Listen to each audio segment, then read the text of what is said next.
Praise the Lord. 38-ാം സങ്കീർത്തനം 9-ാം വാക്യം. കർത്താവേ, എൻ്റെ ആഗ്രഹം ഒക്കെയും നിന്റെ മുമ്പിലിരിക്കുന്നു, എൻ്റെ ഞരക്കം നിനക്ക് മറഞ്ഞിരിക്കുന്നതുമില്ല. അനുഗ്രഹിക്കപ്പെട്ട നല്ല ദിവസത്തിനായി നമുക്ക് സ്തോത്രം ചെയ്യാം. സ്രഷ്ടാവിന് സൃഷ്ടിയെപ്പറ്റി വ്യക്തമായി അറിയാം.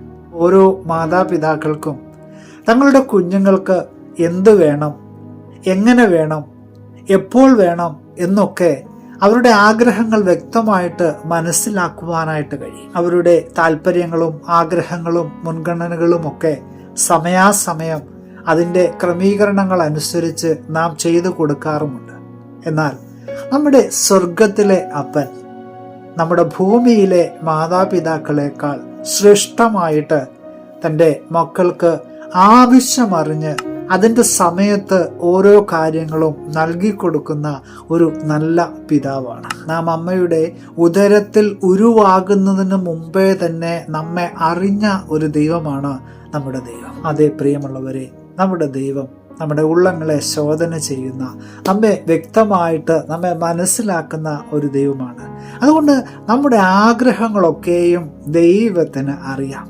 നമുക്ക് വേണ്ടുന്നതൊക്കെ സമയാസമയത്ത് ദൈവസന്നിധിയിൽ പ്രാർത്ഥിക്കുക എന്നത് നമ്മുടെ കടമയാണ്. കാരണം ആവശ്യങ്ങൾ അറിയിക്കുമ്പോഴാണ് അത് നമുക്ക് ലഭിച്ചുകൊണ്ടിരിക്കുന്നത് എന്ന് കരുതി എല്ലാ കാര്യങ്ങളും നമുക്ക് അപ്പോൾ തന്നെ ലഭിക്കണമെന്നില്ല.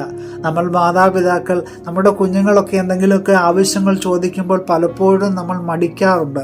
ഒരു 15 വയസ്സുള്ള ഒരു കുഞ്ഞ് തനിക്കൊരു ബൈക്ക് വേണമെന്ന് മാതാപിതാക്കളോട് ആവശ്യപ്പെട്ടാൽ ഒരിക്കലും അത് അന്നേരം വാങ്ങിച്ചു കൊടുക്കുകയില്ല. കാരണം അവന് ലൈസൻസ് ഇല്ല, അതുപോലെ തന്നെ അവൻ കൊണ്ടു നടന്നാൽ എന്തെങ്കിലുമൊക്കെ അപകടങ്ങൾ സംഭവിക്കും എന്നൊക്കെ മാതാപിതാക്കൾക്ക് അറിയാവുന്നത് കൊണ്ടാണ് അവൻ ആ ഒരു സമയത്ത് അത് വാങ്ങിക്കൊടുക്കാത്തത്. ഇതുപോലെ തന്നെയാണ് നാമും ദൈവസന്നിധിയിൽ അനേക കാര്യങ്ങൾ ചോദിക്കുന്നുണ്ട്. പക്ഷേ ചില കാര്യങ്ങൾ നാം ചോദിക്കുമ്പോൾ നമുക്ക് ലഭിക്കാത്തതിൻ്റെ പിന്നിലുള്ള ഒരു കാര്യം ഇത് തന്നെയാണ്. നമ്മെ നന്നായിട്ടറിയാവുന്ന, നമ്മെ സ്നേഹിക്കുന്ന ഒരു അരുമ പിതാവാണ് നമ്മുടെ ദൈവം. അവൻ നമുക്കായി കരുതുന്നതാക്കിയാൽ നിങ്ങളുടെ സകല ചിന്താകുലവും അവൻ്റെ മേൽ ഇട്ടുകൊള്ളുവിനെന്ന് വചനം നമ്മെ ഓർമ്മപ്പെടുത്തുന്നുണ്ട്.